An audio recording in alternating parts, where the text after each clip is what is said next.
All right, well, thanks for having us today, Neela. My name is Becky Siegmeyer, and I'm the program director for the SciTech internship program. I'm going to quickly cover some basic information about SciTech, and then we'll talk with our guests about their internship experiences. As you're probably aware, Minnesota needs to build a strong STEM talent pipeline to support its premier industries like tech and biotech, medical devices, engineering, and manufacturing. To address this challenge, DEED worked with the Minnesota Technology Association to create the SciTech internship program. And our mission is twofold. One is to build and retain Minnesota's STEM workforce, and also to increase the number of women and students of color who are participating in the sector. So what SciTech is what we do is we connect small Minnesota companies to college STEM majors for paid internships.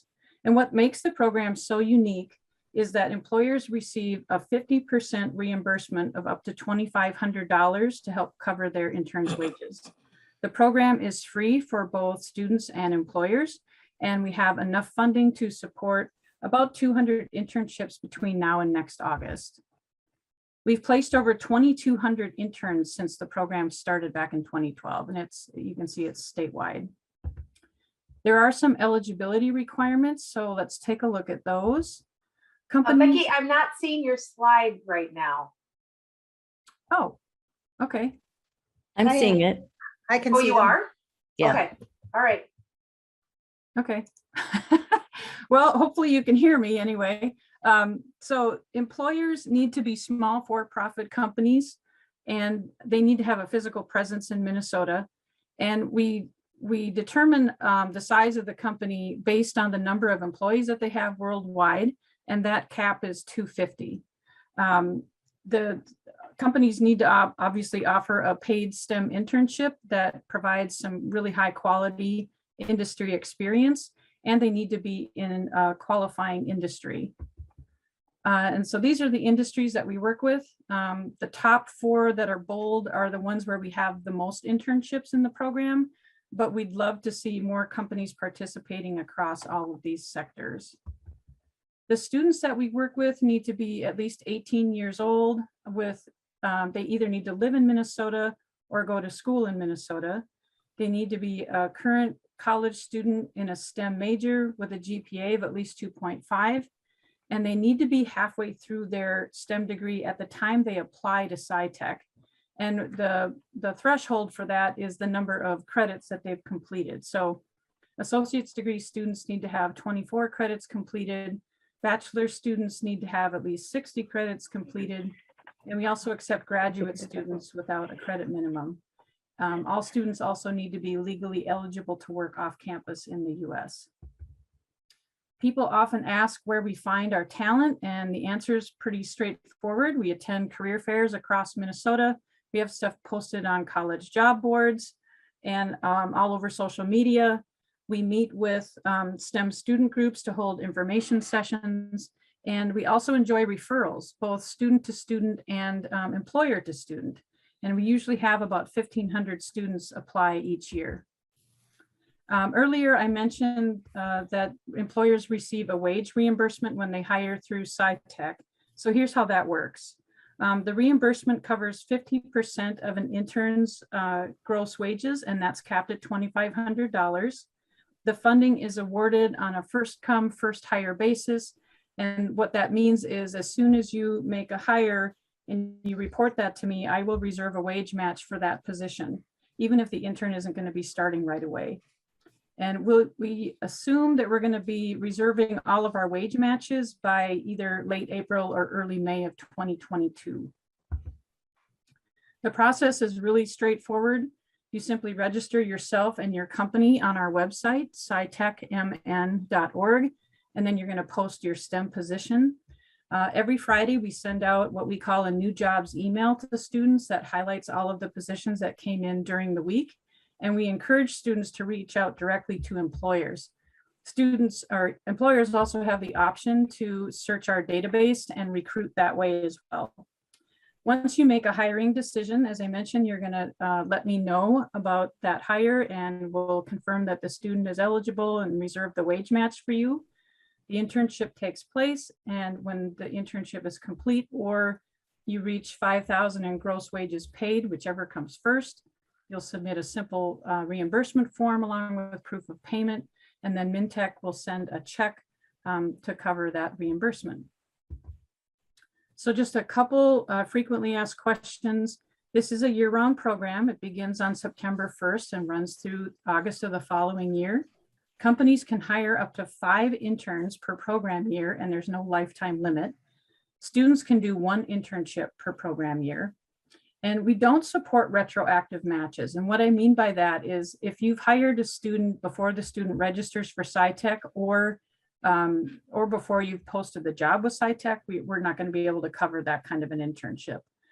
There is a minimum hourly rate required. It's $12.50 an hour, but the average is far closer to $18 an hour. Another question we get pretty often is whether or not there's a minimum number of hours required. And we're not so concerned about the hours as much as we are about asking companies to try to max out that reimbursement.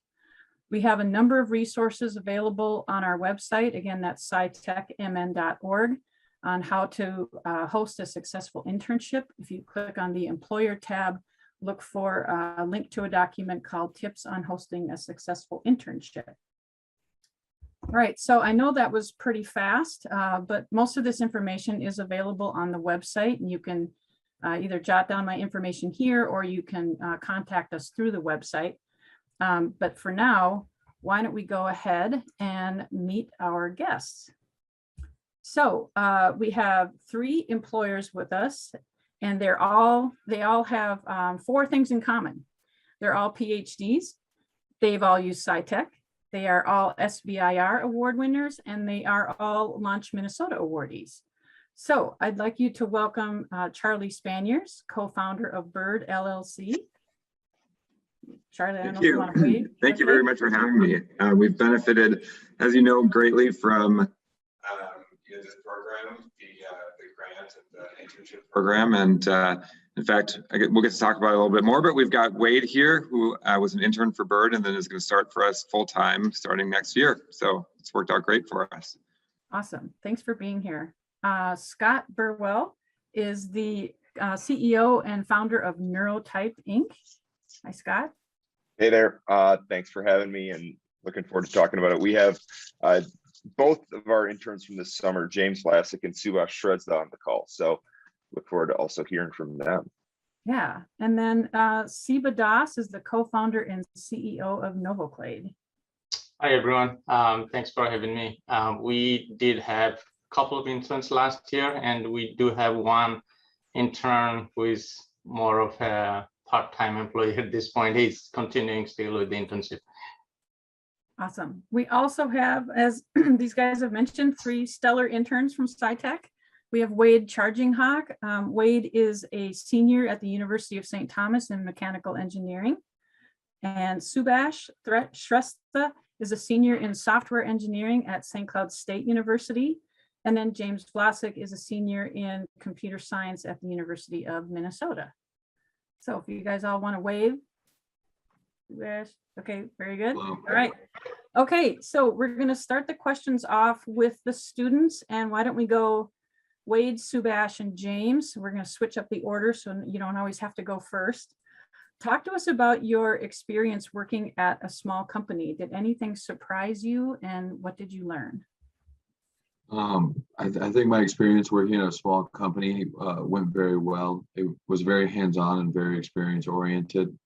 I think the most beneficial thing was the ability to take on multiple responsibilities and a wide range of experiences. I think that's what I benefited the most out of the small company internship. Cool.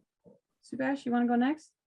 Yeah, I mean, working in small companies definitely is different than working in the bigger companies, because like, you know, in a small company, they're like a very less number of employees, like they're all like friends to us, you know, like it's like a family. So like our boss Scott is like he's a boss, but he's like a friend or like a slash mentor for us. We share everything, like asking for suggestion, looking for advice.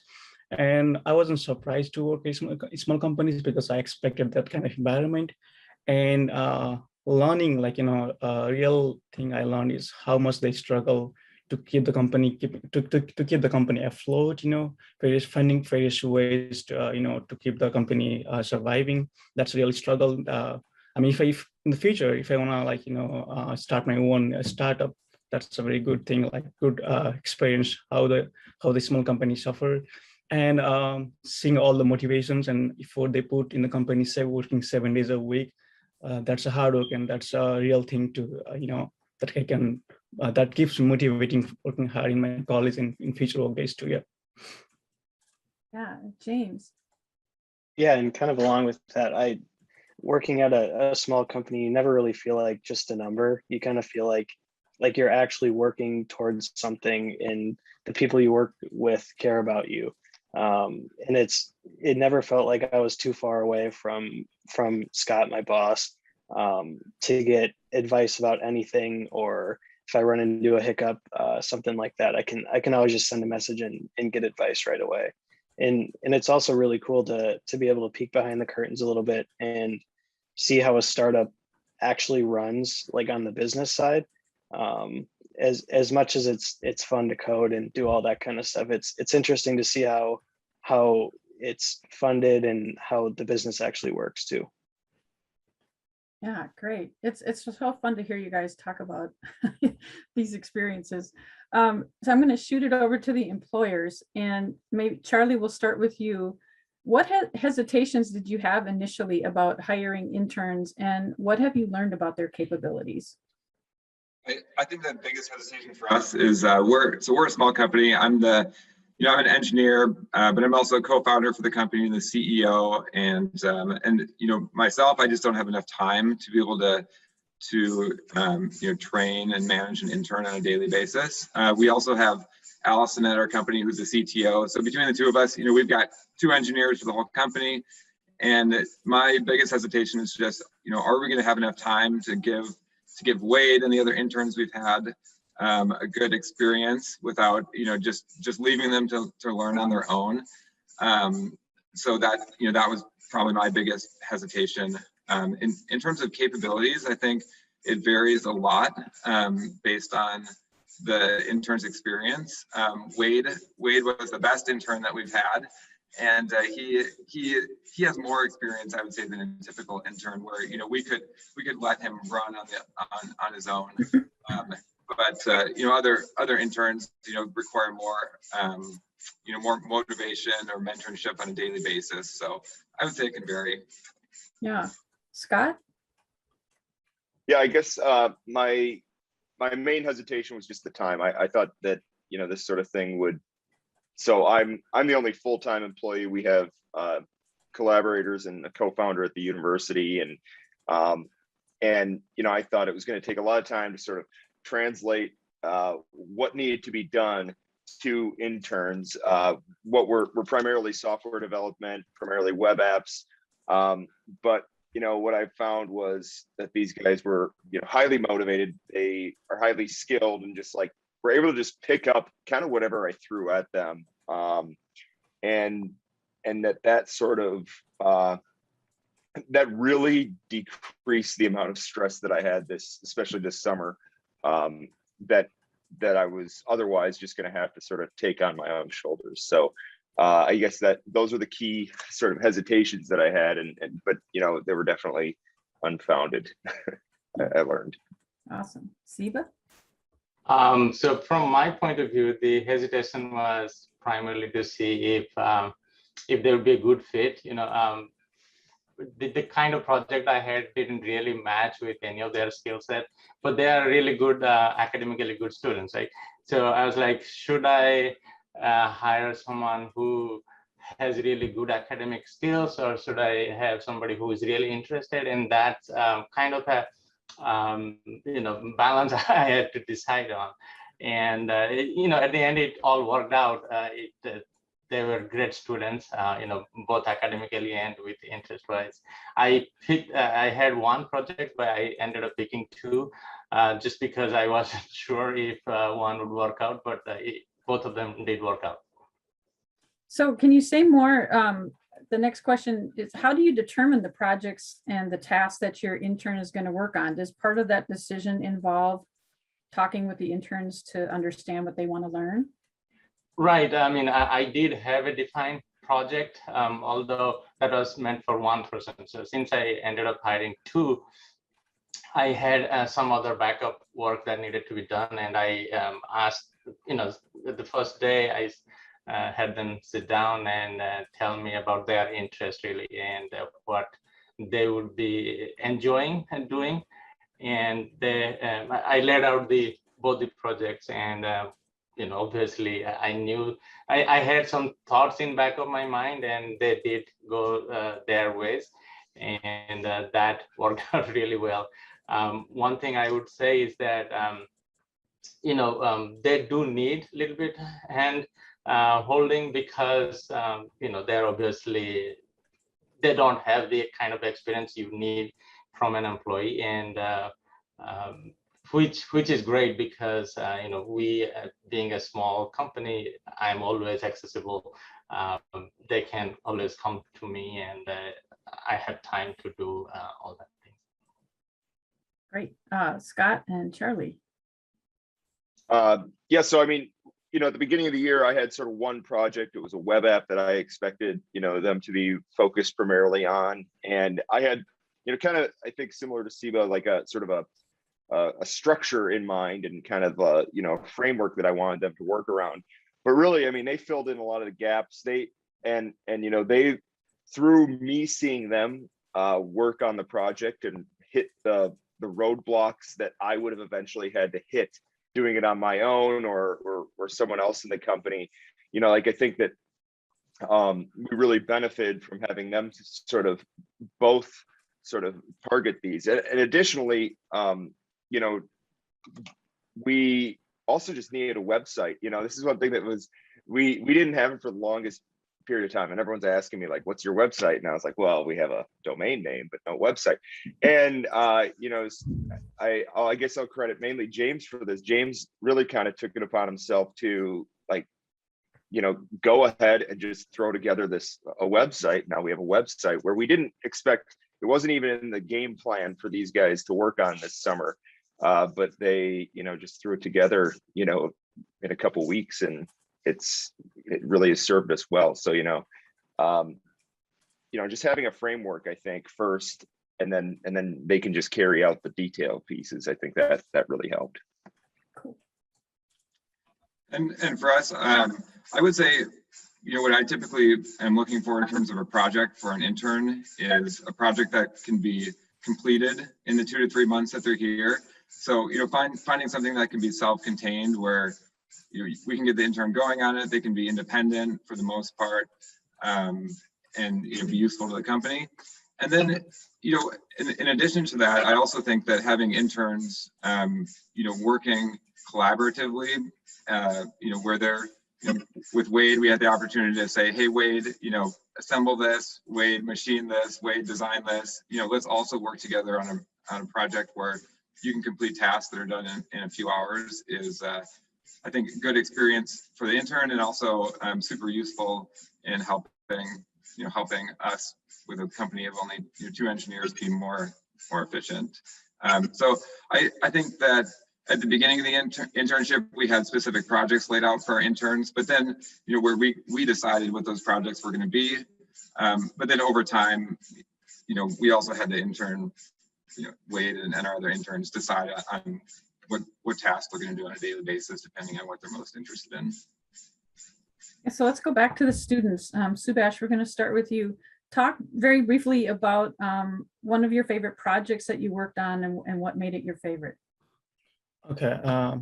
Our project is like a first in the sector, like the one we're working on, like the very few lays, blog, or help, or we should like post if you search online, they're like very few to none. And so spend much time, like a little more time in the beginning to get the project started. And after at some point, like it was really hard to get the image displayed on screen using the correct tech we wanted. So after like few, I would say weeks, I say, yeah, and we were like able to pull that off. So I was like really proud, and like I'll just remember that moment. That was like favorite part of the project I've been working in last summer. Very cool. James, why don't you go next? Yeah, as Scott kind of alluded to a couple minutes ago, one of my main, it wasn't really the main project of the summer, but my favorite project that I worked on was building the website for the company. And doing that kind of allowed me to be more creative and design something out of nothing that was kind of just, I thought it looked really good. And from what I know, I think other people think it looks pretty good too. And it also gave me a lot of industry standard knowledge of web development and web deployment and all sorts of stuff that I'll be able to use in my future. And that's invaluable to me. And it's something that kind of just I was thrown into, but I was able to just learn things for myself and learn how that sort of development works. Very good. Wade. I think my favorite project was actually like an idea that Charlie came up with. It's an automated cutter. My favorite thing about it was just I was given like a concept and the ability of like my independence to make like the trials and errors, and then like learning engineering rigor throughout the way of like taking notes and writing like formalized like detailed instructions and taking logs along the way, and then developing it and putting it together myself and testing it and creating validation plans. Wait, and that happens to be used right now in the office. There's a loud noise in the back of the office because your cutter is just working away as we speak. That's awesome. Let's go back to Siba, Charlie, and Scott. What would you guys say are 2 to 3 elements of hosting a successful internship, both from your perspective as the employer and also from the students? I think important things are to give the interns some training up front so that they can work independently, and giving the intern a variety of tasks to do so that they can figure out what they like to do best, and so they can figure out what's most useful to the company. And by doing those 2 things, I think it'll be successful, and either the intern will gain great skills, or you might also have the opportunity to realize for both the intern and the company that it's going to be a good fit for a future position. Yeah. Siba? So from my point of view, I think having a well-defined project that can be actually finished in the amount of time, that would be good from the employer's point of view. From the student's point of view, I think they should have a clear and open mind to what project will be given to them, and keep an open mind to learn new things. It may not be exactly what you think would come from a bigger company, but being a smaller company, you will be looking at a variety of different tasks, and the task may change, the project may change, because things have not been explored the way it could have been done in a bigger company. So everything is in a state of flux, and so things change from day to day, week to week, and it should be open to that. And I think being able to pivot to something new, that's what startups do. And if students can do that, that would be great. Yep. And Scott? Yeah, and I would agree with the idea of having a good, trying to convey a good sense of what the project will look like. Showing, providing the interns with a good framework to structure their project around, and also having sort of intermediate goals. So you might not get to the final project or something like that, but you might hit these intermediate goals, which are nonetheless valuable. Also regular check-ins. So we did daily stand-ups, which I was really kind of stressed about. Initially I thought, what am I signing up for? But they don't need to be anything all that. So it was all virtual, but we did like a 15-minute Zoom call, usually pretty much every morning. That was informal. I just asked, what did you do yesterday? What are some current roadblocks that you're running into? And then what are your plans to resolve it? And, if I didn't have the answer, maybe one of the other interns would have it, or maybe we would sort of troubleshoot it together. But, it was a good way to all stay on the same page. And another way of staying on the same page is we use Discord, which is kind of, if you're not familiar with Discord, it's kind of like Slack, or another sort of messaging platform, where all of our conversations were just in one place. We, had stuff that were, directly related to the work at hand, but we also have, an off-topic channel that kind of like, we could just post funny things that we see or whatever too. And so it was kind of, I think, in a pandemic world, it was, those two things really helped, keep people together and the morale high and stuff like that, because working virtually is sometimes no fun, especially I think from an internship standpoint, you miss out on some big pieces of what it's like to be at a company. So Yeah. So my last question is for the interns. I'm just going to flip that question around and say, from your perspective, what would you guys say was makes for a meaningful internship from the student's perspective? And we'll start with, we'll go James, Subash, and Wade. Yeah, I think the biggest thing that I'm looking for in an internship is just gaining experience in a field that I'm really interested in. And there's a lot of things that you can't really gain from a lecture that you can just be fully immersed in on the job.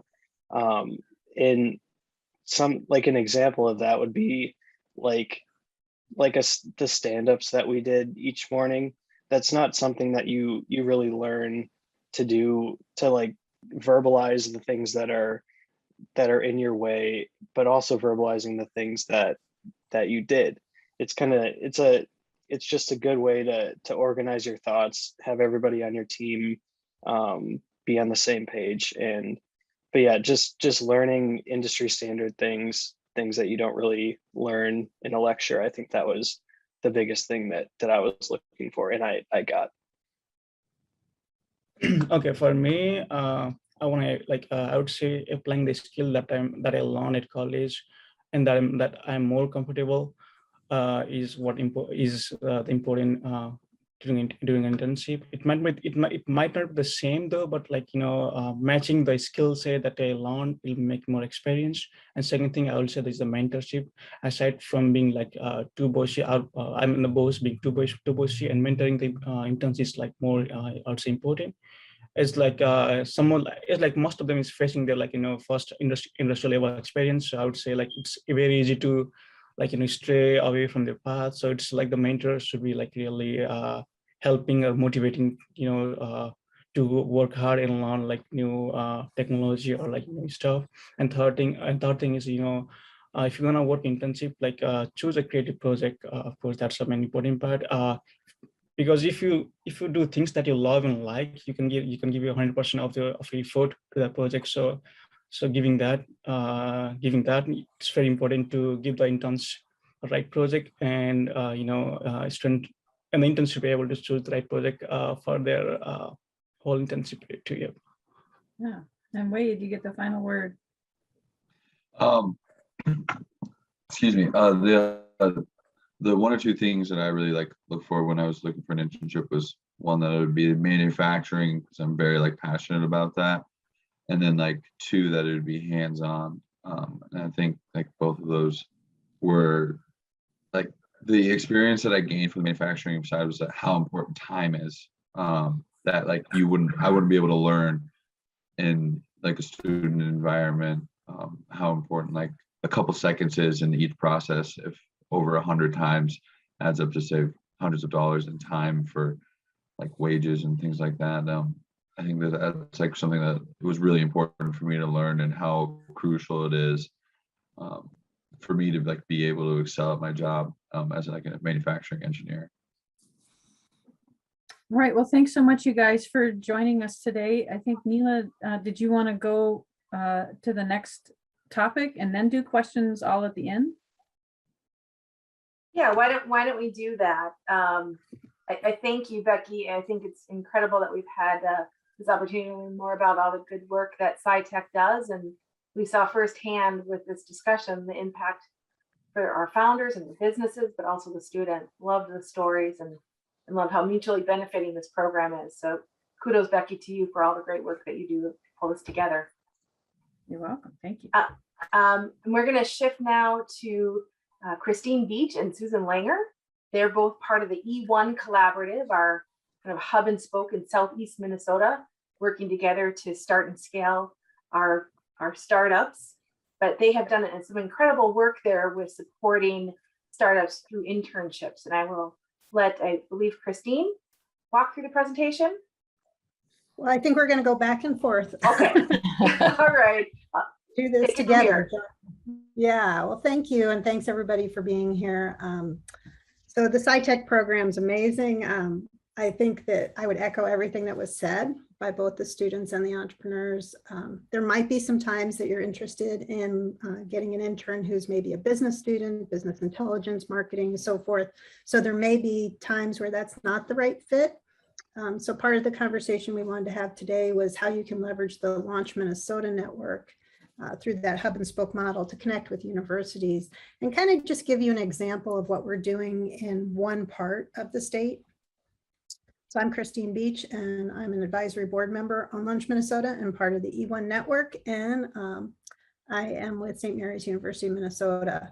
And today I've also got Susan Langer with me, who is the president of SPAVE. She's an entrepreneur within the network who has used interns from all 3 universities in the network. So we just want to quickly go over some of the things. We want to talk about the people involved in it, the process, and then the benefits to you.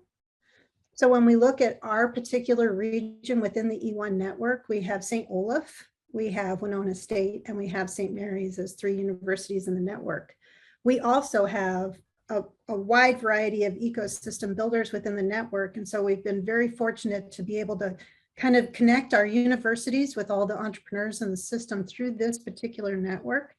And it's resulted in lots of internship placements. It's kind of been a highlight of what we've done in Southeast Minnesota. So I'm going to just hit this really briefly because a lot of this was talked about, but just the idea of the internship is that it's a structured opportunity so that really what they do is learn as well as work, that it's both things. It can be paid or unpaid. And there are parameters around that. And then it can be full-time or part-time, depending on whether it's what they're doing for all of their academic credit, partial academic credit, or no credit. And one of the things we've really leveraged in the last 2 years was these virtual internships, which has broadened the field out into how you can use interns from a university that's far away from you physically. This link that's in there, I would encourage you to look at that because that really kind of lays out the parameters of when you can actually use them as unpaid interns. And I'll tell you the cliff notes of that is simply that it's a clear learning experience. Because if you can quantitate it as a clear learning experience, then it doesn't violate any of the Department of Labor standards regarding unpaid work. So just to kind of set that stage. So we kind of define success in 4 ways. And so from my perspective, I'll talk about having a university rate of support and a job that attracts the students. And then Susan's going to jump in and talk about the employer and having a plan in place for compensation. So from my perspective, if the university is ready to support the internship, that is a benefit to you as the employer, because then you know that you have somebody that you can work with. If there's a challenge, a problem, you want to just give that student kudos. You're trying to figure out the best way to work around this. It allows you to have somebody who can partner with you in this. And then the university is also willing to come alongside and find potential ways to fund it if you can't fund it. Some of the universities, I'll highlight St. Olaf, they've actually got a donor advised fund that allows them to offer payment to the students that they provide versus the university providing it. So there are all kinds of opportunities from different universities. And so it's a benefit if you work with the university because they may have some kind of a sponsor who will pay for that internship on your behalf. So that from the university perspective, and then the idea that there's a job that attracts students, and we'll talk a little bit to that in the next slide, but really designing something that it makes a student think, I'm going to learn a lot working with your organization. This is an opportunity that I wouldn't have otherwise. So it's not something I could get as a part-time position this summer on my own, or it's not something that I could do during the school year in the evening on my own, but you've really structured it in such a way that I really think that what I'm going to do is going to play into what I want to do when I graduate. So I would say those are the two from my perspective, and I would hand it off to Susan. Thanks, Christine. And yeah, thanks for this opportunity, Neela. It's fantastic. We love to talk about interns because we were so blessed to be part of the E1 collaborative, because when the pandemic hit, it opened up a lot of opportunities for us to take advantage of what these awesome universities and colleges had. They had programs that were canceled. And so all of a sudden now startups have access to these interns. And I think that the experience was such a good one in many respects that they want to do more of it. And I think because it was good because the schools had a program in place and they were willing to be flexible with us in the startup community, which made all the difference. As we all know, startups don't have funding. We can't hire people because we don't have money to hire people. And so not having money to pay for the interns was a hardship for us, but we tried to raise money, and we did to pay for them or scholarship them. But as Christine said, it's wonderful when universities have programs that can scholarship these kids. So that's something that's important to us to figure out, I think, together. I would say employers that have to be ready to host is creating a well-defined scope of work. We talked about that earlier. You heard about that. Clear, measurable expectations aligned to students' academic program. Having an onboarding plan. I think that's important. Just like you onboard employees, you onboard the intern just like they're an employee, and introducing them to the company vision, mission, and values, to their colleagues, and then to the workflow. And then we aligned each intern with what we call a pillar lead. And a pillar lead then is representative of that student's academic interests. And so, for example, we aligned, well, I'll get into that a little bit later, but that leader then is someone that is going to guide that individual through their internship with us. And so they make sure that they're stretching the intern and that they're learning what they need to learn, and that they challenge them. And inspect what you expect. We talked about that a little bit also. We had daily check-ins also, and then we have what's called a weekly work plan meeting. We want them to know what matters and what leaders are talking about so that they can see how that discussion flows. And it also just helps them have perspective within their individual engagements. Our goals are to help the students grow in their areas of study and to provide them exposure within the real world business and its processes, from strategic planning to execution and measurement at all points. And then we allow students to create deliverables that reflect their engagement and perhaps can be used post-engagement as a part of their portfolio and their resume. So I'll pause there and hand it back to you, Christine. Okay, thanks, Susan. So why, just a quick thing about why students apply. So I think you heard that from some of the students in the first part of this session. They want relevant professional experience. They want to try out your career field or your industry. They are often looking for compensation. So I think it's important to remember they need income in order to stay in school sometimes. So working with them to find ways to fund it is an important thing.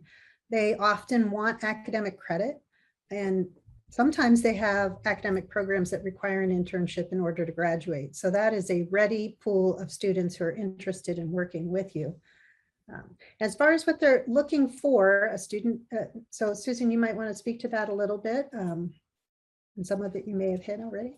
Yeah, I mean, they're just looking for meaningful work that's aligned with their interests and their studies. They want communication and support and feedback. That was talked about earlier too. Make sure that we're always not just throwing them out there, but giving them constant feedback so that they can grow and understand and get context within their day-to-day engagement. Always understanding those expectations and deliverables, yes. An opportunity to learn about the company and the industry, and to participate in meetings. And I'll talk about that in a little bit, and how we engaged each one of our interns and aligned them and then gave them opportunities to speak. And they want to be included as part of a team for sure. Yeah. And then here we just wanted to kind of go over some of the projects that have been created successful internships. As we said, Susan had one from each of our 3 universities for a season, and it was really kind of fun to listen to the students talk about what they learned, the kind of projects they enjoyed. Yeah, in fact, the one from St. Mary's University was our marketing intern, and she was aligned then with our chief brand officer. And we had her working on enhancing our pitch deck. That was always an ongoing issue, was enhancing our pitch deck, creating that one pager, and then social media posts.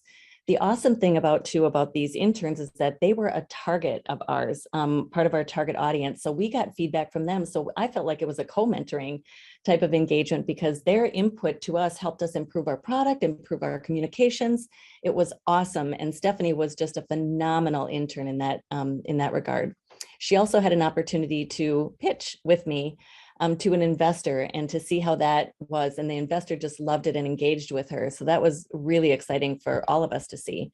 We had a data analytics intern from Winona State University who initiated a long-term data gathering project and actually used it as part of his capstone project. And then a business and finance analyst who was aligned with our CFO.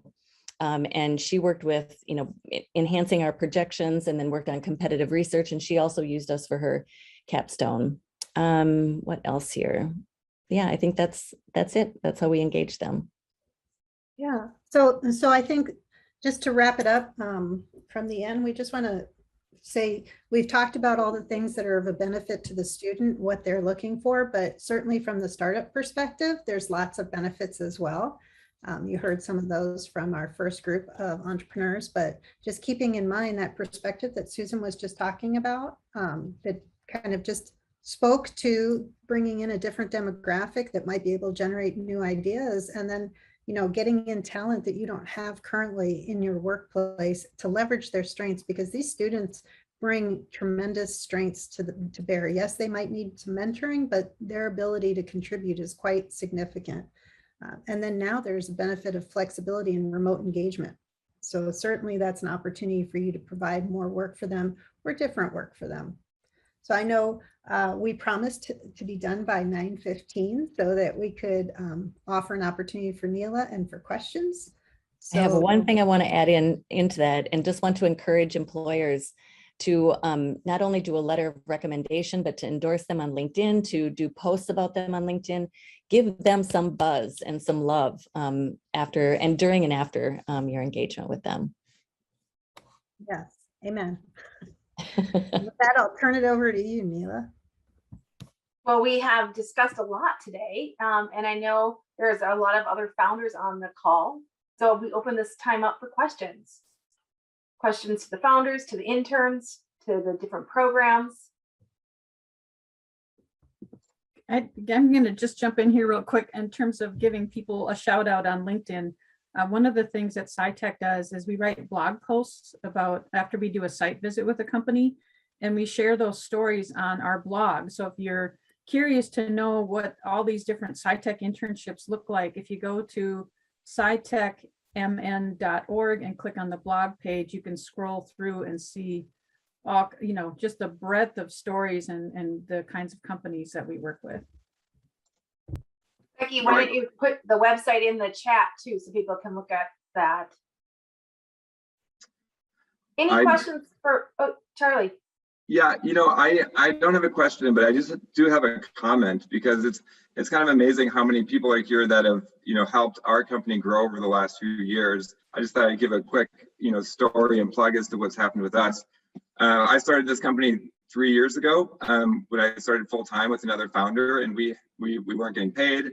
We had no funding, we had no revenue, and then thanks to the people from Minnesota that are here that have been part of our journey, we've grown now today to about $1 million in revenue. We've got 13 employees. We've created a lot of jobs and in business for Minnesota, and those people have been It started with, I saw John Stavig was at least here earlier through the Minnesota Cup and the startup course at the University of Minnesota.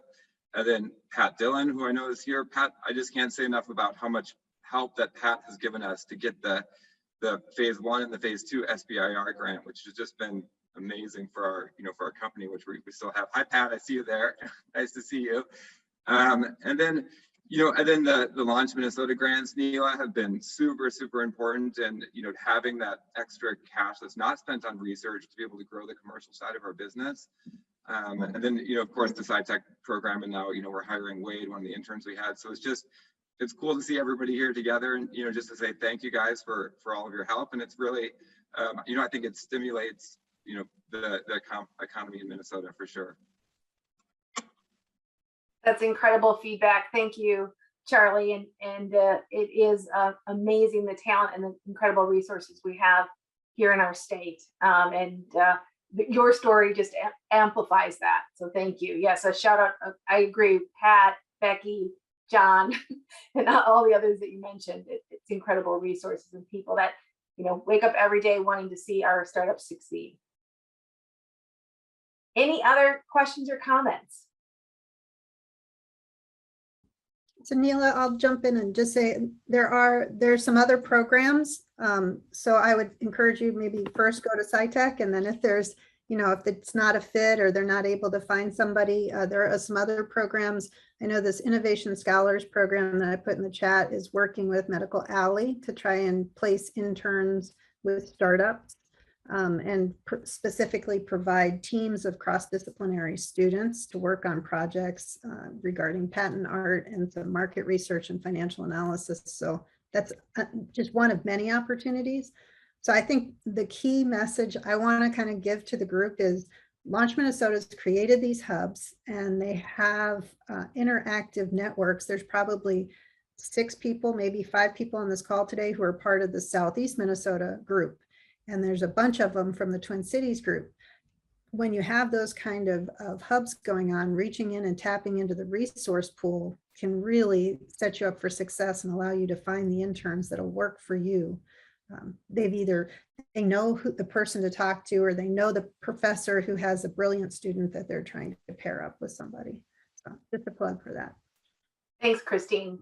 Thanks for also serving on our board. Very lucky to work with you. But, as Christine says, I just want to amplify that. We know a connected and coordinated startup ecosystem inspires more entrepreneurship and more growth in our businesses. So there are people that wake up every day wanting to help serve our startup community. And so it's definitely need to tap that resource. And Launch Minnesota can be that touch point to get you to the right people. So don't hesitate to reach out. Any other questions about founders on the call that might want to engage some of these incredible interns for their startup?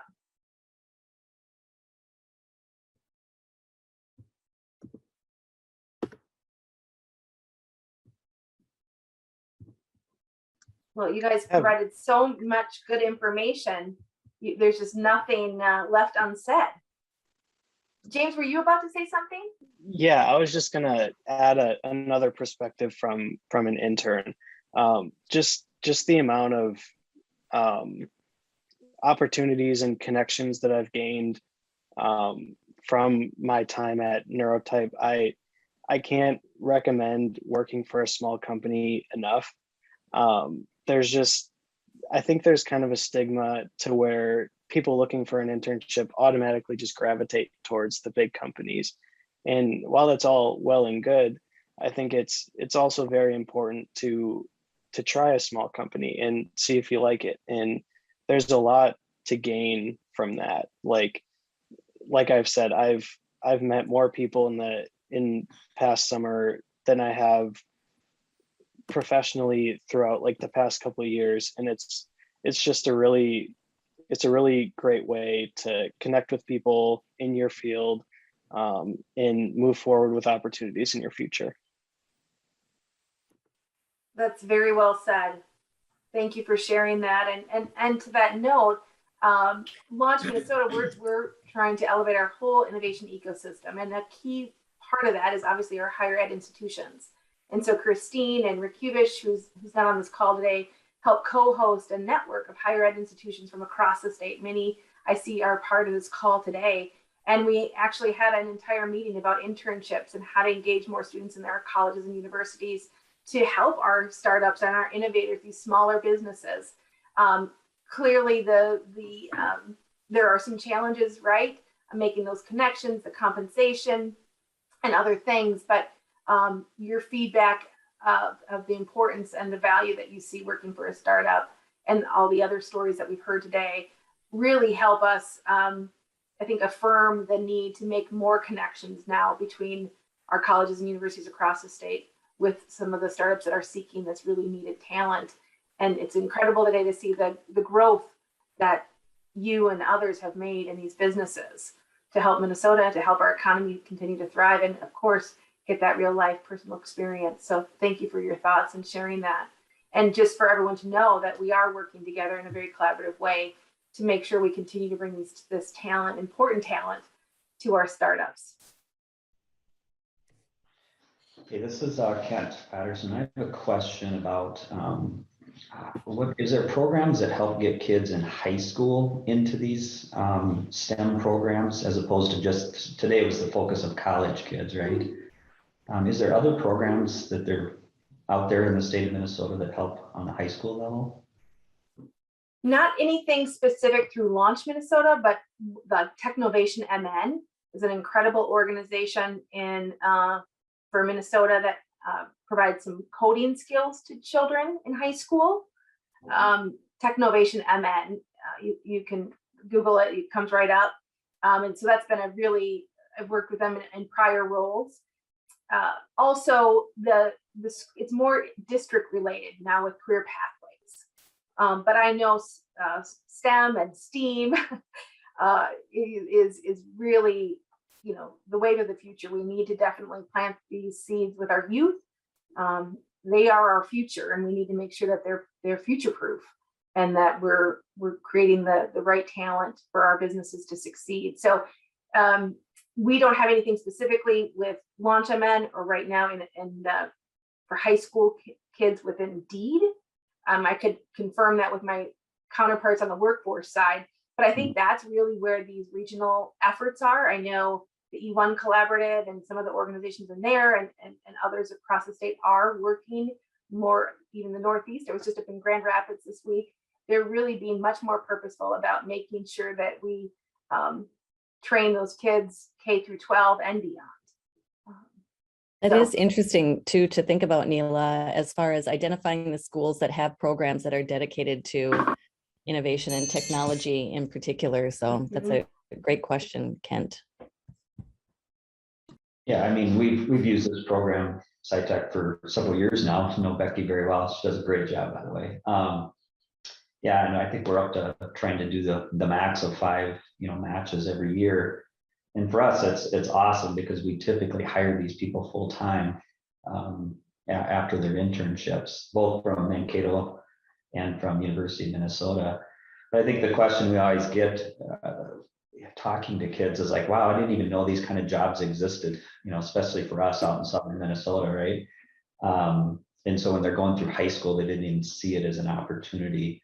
And that's the one that always catches me. Like, how do you get these people to realize there's good paying jobs in this case in southern Minnesota in a high technology field? That was the reason for the question. I think I've talked to Becky about it before too. How do we reach into the high school kids as well as the college kids? It's really important. It just because Launch isn't focused on that doesn't mean that it's not important. But I have seen it more on the entrepreneurial support organizations within individual communities and regions. That's who's really kind of driving that conversation locally with their K through 12 to make sure that those programs are available or career pathways are there. Awesome. Thank you. Happy to talk more offline too on that. Yeah. Anything else? Is there anything else that we should know that's going on in the community, or anything that you would need, any needs that you have that maybe others on the call could help solve or point you in the right direction? Any events coming up, any educational programs that people should know about? please jump in and share or put it in the chat.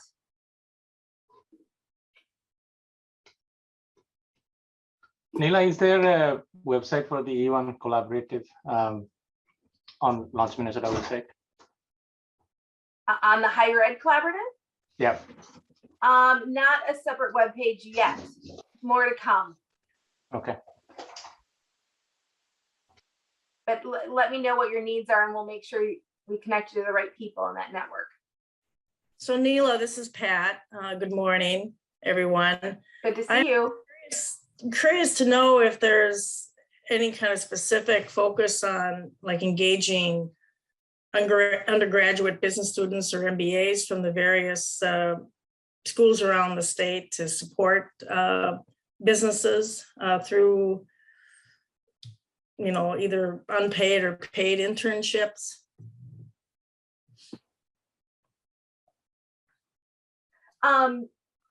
Nothing formal at this point, but I think, you know, as Christine shared too, I think it's more individually through different colleges or universities, but more conversations need to be had with that, Pat.